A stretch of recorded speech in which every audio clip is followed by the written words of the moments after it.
Tyrese Haliburton said as long as he can walk, he's going to play in Game 6. The Pacers will need him at his best when he scores under 20 points. The Pacers 6-7 this postseason versus 8-0 when he goes over that mark. We've got this thing covered for you ahead of Game 6 in Indianapolis. Our insider, Charania, with us, as is Iman Shumpert. And Shams, what's the latest on Haliburton as we sit here now? Matt, my understanding is that Tyrese Haliburton has every intention to try to play tonight. The Pacers have a walkthrough at about 5 p.m. Eastern time where they expect to know a little bit more about his status for tonight. But he's dealing with a calf strain that I'm told would keep him out for multiple weeks. If this were not the NBA Finals, these calf strains can be very tricky. We know that this is a serious issue. I'm told the medical staff is going to be the ones to make the final decision on Tyrese Haliburton's status tonight. So as much as he does want to play, it's going to come down to the medical staff's evaluation of him pre-game. So how does he look on that calf? Sure. Even if he is able to play, how limited could he be? These are all questions going into tonight's game if he does hit the floor tonight. So, Iman, there was really two sides to this, okay? And we'll start with the one if he plays. We know he's not 100% if he's out on the court. So how do the Pacers manage that part of it? Managing that part is just trying to play him in short bursts. I think a lot of the times when you got a guy coming back from injury, you don't want to throw him into the lineup and put too much responsibility on him. You want him to have short bursts where there could be quality minutes as opposed to them running out of gas, headed into fatigue early on into the game, and that's where you get into trouble and you want to have those season-ending injuries. You have those problems that happen that something small could lead to something big. You don't want to have that. So if they could play him in short bursts, get quality minutes out of him, get that crowd into it, and keep with that momentum, I think they could be fine. But you don't want to overdo it with somebody that's got it rolling like that, That's the head of your snake, and somebody that you want to produce for next year. Yeah, you hear calf and you're thinking Achilles and other things that could go wrong. And so you're right. This is not just a tonight decision. This is a big picture decision. So on the other side of this, Iman, if for some reason he doesn't play tonight, Haliburton, how do the Pacers manage that part of it? I think that they take it for a positive. If he doesn't play tonight, if the coaching staff as well as the training staff and Tyrese don't feel like it's a comfortable thing for him to go out there and do it, I think it's the trust that he has in his ball club to make sure that they can force this to a Game 7 whether he plays or not. We've been talking about it all year with these guys playing 9 and 10 guys and a new guy stepping up every time. Though we love the style of play that comes from Tyrese Haliburton getting out in transition and hitting all those guys when they're open. What we saw was last game, TJ McCollum come in here and make sure that when the train is on the tracks, the train is on the tracks. But if it's off the tracks, I can get it back on the tracks. That's right. And I can steal inbounds passes, and I don't think I'm that small. So I think that if he does sit out tonight, I think they step up and they try and push this thing to 7 either way. A guy like Benedict Mathurin, he could have a big game. We've seen him score in bursts. So that's the news out of the finals, Shams. There's also news in the NBA impacting the coaching world. What do you have? Matt, Rockets head coach Ime Udoka has reached agreement on a long-term contract extension. I'm told this makes him one of the highest paid coaches in the NBA. It's an 8-figure per year deal for Ime Udoka. And in 2 seasons with the Rockets, he's led them to 93 wins. Of course, a 52-win season this year, a top 2 seed in the Western Conference. In the 3 years prior to his arrival, they had just 59 wins. So this has been a massive resurgence. Rockets ownership, Tillman and Patrick Fertitta, and general manager Rafael Stone got Ime Udoka in 2023 after his suspension and eventual ouster in Boston. They got him in Houston. That was their guy.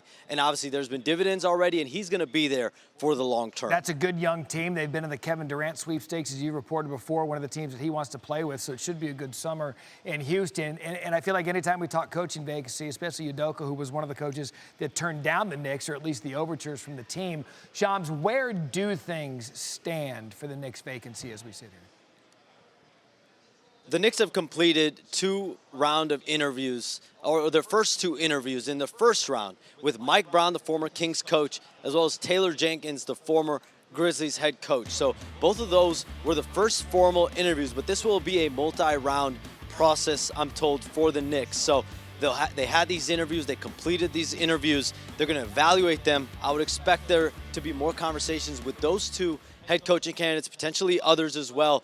I think the Knicks are going to be patient with this search. They're the only vacancy open right now, so they're going to take some time to evaluate these first two interviews. Look, I know the draft is next week, but to your point, take your time, get the right guy in there after making a surprising move to fire Tibbs. And Iman, you have some good insight on New York in the coaching staff and in the coaching search, rather. Yeah, I just feel like they should be patient. I don't think it's a rush. I think that you got a good group of guys that are going to stay together.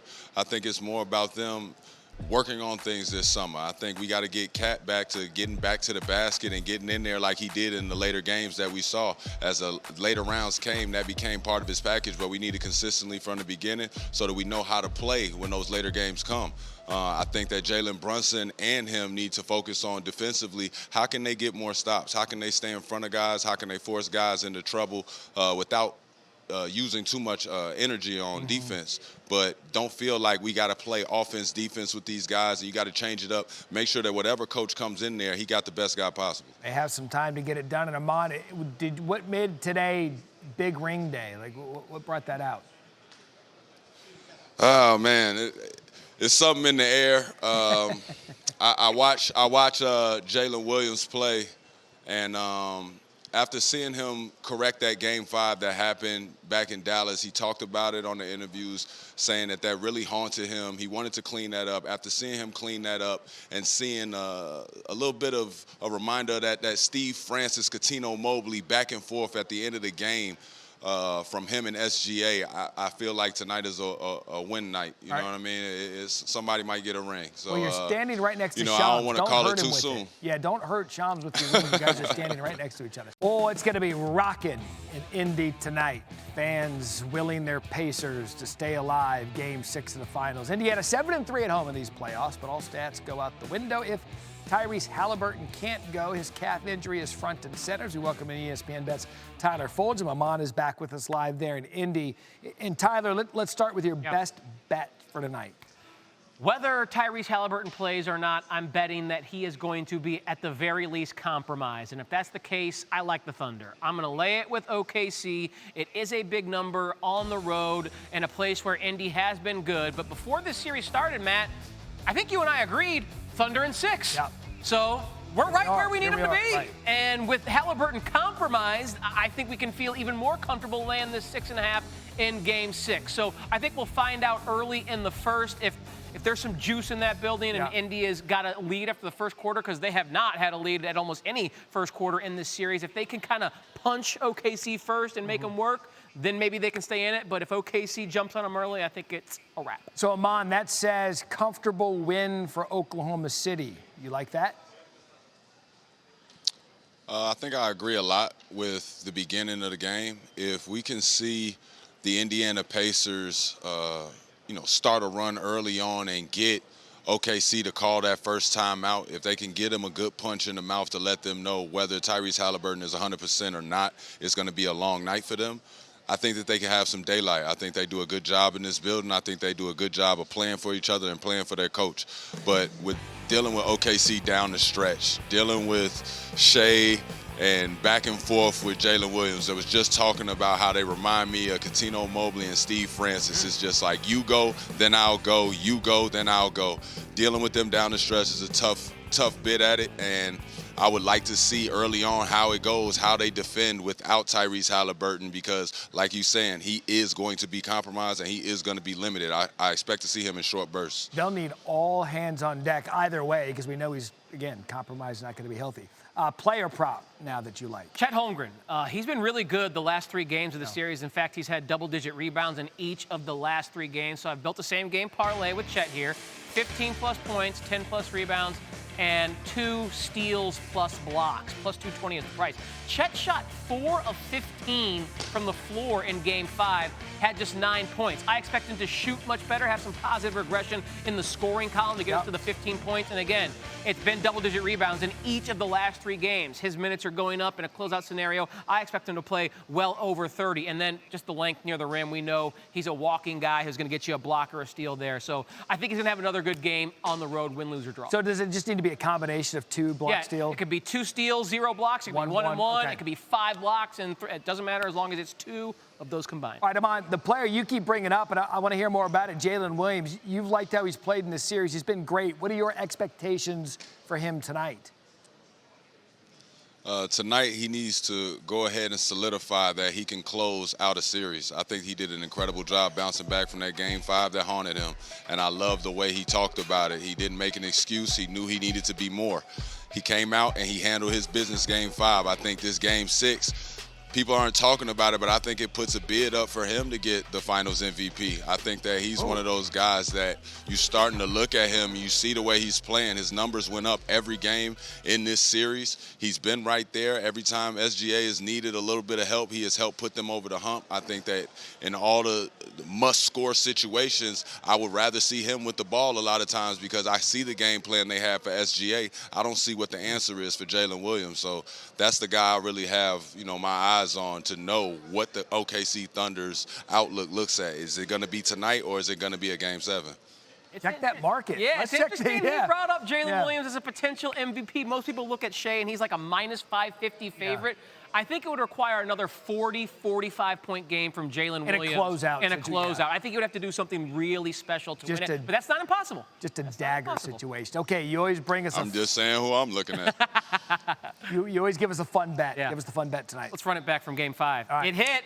We need both teams to score a point in the first minute of the first quarter. So you're going to stand up, you're going to watch the first minute, you're going to see 2, 3, maybe 4 possessions. You hope it's going back and forth, fast-paced, but you just need a point on the scoreboard from each team in the first minute. It hit in Game 5. It's hit in 3 of the 5 games thus far. It's plus 150 at ESPN Bet.